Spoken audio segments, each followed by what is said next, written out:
Yeah, Planet Youth is an evidence-based methodology that started in Iceland. The ultimate goal of Planet Youth is a better life environment for children and their families.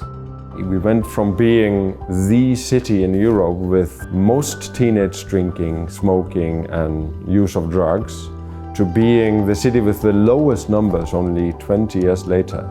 It makes me extremely proud to have people from over 30 countries studying the Reykjavik and Icelandic model.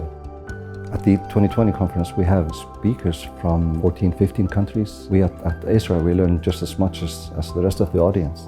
Today what I'll be talking about is two main things. One is how to implement the Planet Youth model in different countries, how to make this portable, how to successfully take it from Iceland to other places, especially places that don't have the great institutions and infrastructure that you've been able to build over the past 20 plus years. Additionally, what I'll talk about is what makes this model different. One thing that worked really well with the Icelandic model is this idea of creating a solution that's at the same scale as the problem, that it really addresses the social fabric and the social problems at the scale at which they exist. Even though Iceland is a small country, the model can be adapted to every society because it's not about money, it's about collaboration work. We cannot have policies that are not based on research. We have to understand what we're dealing with. We have to understand the lives of young people.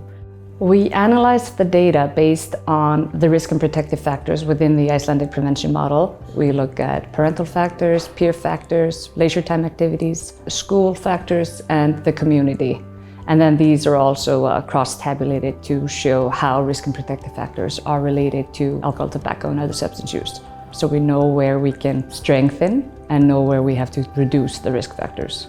One of the things that we've been very keen to do is try and take what's very dense, detailed information and data and condense that down into simple key messages for parents that they can do collectively that will help address problems that we have around substance use, sleep deprivation, screen use, vaping, things like that. My position on this talk is thinking about the brain. What happens to kids when 96% of the 6 to 9-year-olds are doing activities like sports and music and dance and art? The brain's changing to that. The brain develops in a more healthy way, and that will lead to health and well-being in terms of physical and mental health throughout the lifespan.